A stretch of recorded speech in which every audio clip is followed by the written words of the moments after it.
Hello বন্ধুরা। Hi friends.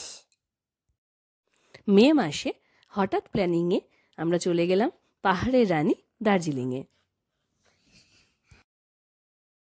আমরা আসানসোল থেকে দার্জিলিং পুরোটাই গেছি বাই বাস, সেইটাই আজকে তোমাদের জার্নিটা দেখাবো।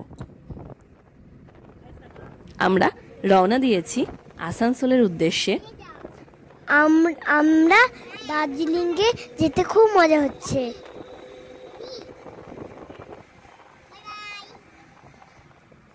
আয়েশ আর ওর বাবা দাঁড়িয়ে আছে শতাব্দী পার্কের সামনে বাসের অপেক্ষায়। বাস এসে গেছে। গুরু নানক ট্রাভেলসের বাসে করে আমরা গেছিলাম। এটা গুরু নানক ট্রাভেলসের এসি বাস। বাসটা ভালোই, উপরে শোয়ার ব্যবস্থা, যথেষ্ট স্পেস আছে। আমার খুব একটা খারাপ লাগেনি বাসটা। এই প্রথমবার আমরা আসানসোল থেকে শিলিগুড়ি যাচ্ছি বাসে করে। আমি বাসের উপরে সিটে বসে আছি, আমার খুব মজা হচ্ছে। আমি বাইরের জিনিস দেখতে পাচ্ছি। বাইরে কত গাড়ি তোমরা দেখো, আমার খুব ভালো লাগছে। বাস চলতে শুরু করলো। রাতে ডিনার করানোর জন্য বাস দাঁড়িয়েছে।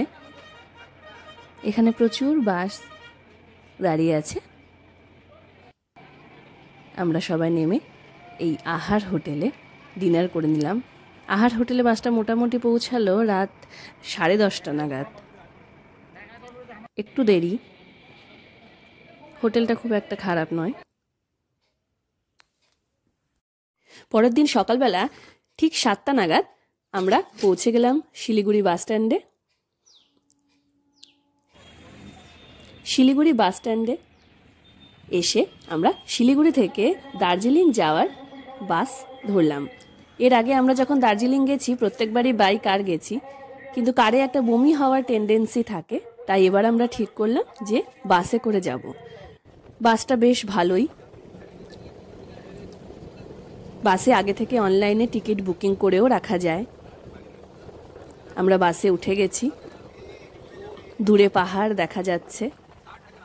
এই পাহাড়টা দেখেই মনটা আনন্দে ভরে গেল। বাসে বসে আছি আমরা, সিটগুলোও বেশ ভালো। বাস এবার এসে ব্রেকফাস্ট করানোর জন্য একটা হোটেলের সামনে দাঁড়িয়েছে। কি সুন্দর প্রকৃতি দেখো সবাই। এই হোটেলটাও বেশ ভালো। এখানে আমরা মোমো খেলাম, অনেক কিছুই পাওয়া যায়, যার যা ইচ্ছা সেটা খেতে পারো। বেশ কিছু ফটো তুললাম আমরা। আসলে এত সুন্দর প্রাকৃতিক দৃশ্য, সেখানে ফটো না তুলে থাকা যায়? বাসে যেতে মোটামুটি 3 ঘন্টা মতো সময় লাগে, আর যদি জ্যাম থাকে তাহলে একটু বেশিক্ষণ সময় লেগে যায়।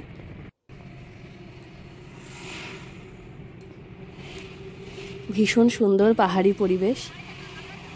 এই সুন্দর প্রাকৃতিক দৃশ্য উপভোগ করতে করতে বাসে করে আমরা চলেছি দার্জিলিংয়ের উদ্দেশ্যে। বাইরের দিকে তাকিয়ে থাকলেই মনটা আনন্দে ভরে যায়।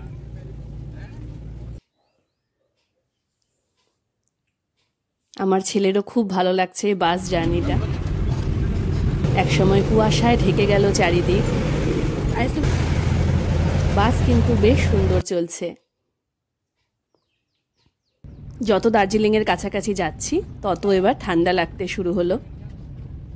আমরা সব শীতের পোশাক পরে নিলাম। পৌঁছে গেলাম আমরা দার্জিলিং হোটেলে। আমরা ছিলাম হোটেল বার্ডিস নেস্টে। ভীষণ সুন্দর হোটেল, একদম ম্যালের কাছাকাছি। হোটেলে গিয়ে চাউমিন খেয়ে আমরা বেরিয়ে পড়লাম ম্যালের উদ্দেশ্যে। সন্ধেবেলা ভীষণ জমজমাট ম্যাল, প্রচুর লোকজনের সমাগম। আমাদের খুব আনন্দ হলো ম্যালে এসে। আস্তে দেখো কেমন মেঘ হয়ে গেল। তুমি একটু দূরে গিয়ে নাচো তাহলে তো মেঘ উড়ে বেড়াচ্ছে।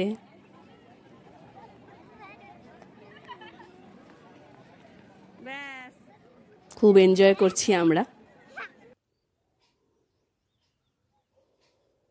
মেলে ঘুরলাম। মেল থেকে ফেরার রাস্তায় এইখানে দাঁড়িয়ে আমরা বেশ কয়েকটা ছবি তুলে নিলাম। এটা দার্জিলিংয়ের একটা বিখ্যাত খাবার ফালে, খুব টেস্টি খেতে।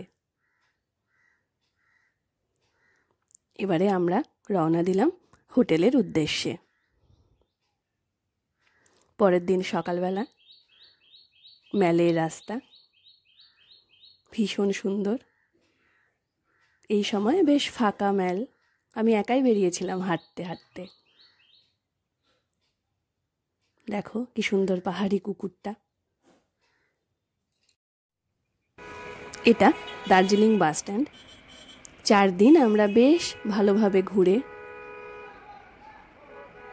এবারে এখান থেকে একটা কার বুকিং করে চলে গেলাম শিলিগুড়ির উদ্দেশ্যে।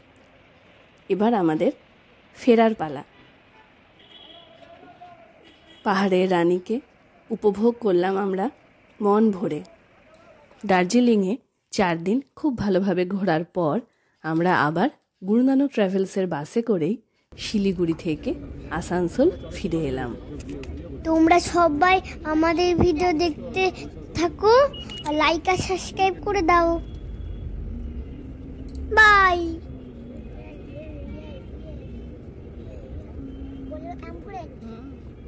দেখা হবে আবার পরবর্তী ভিডিওতে।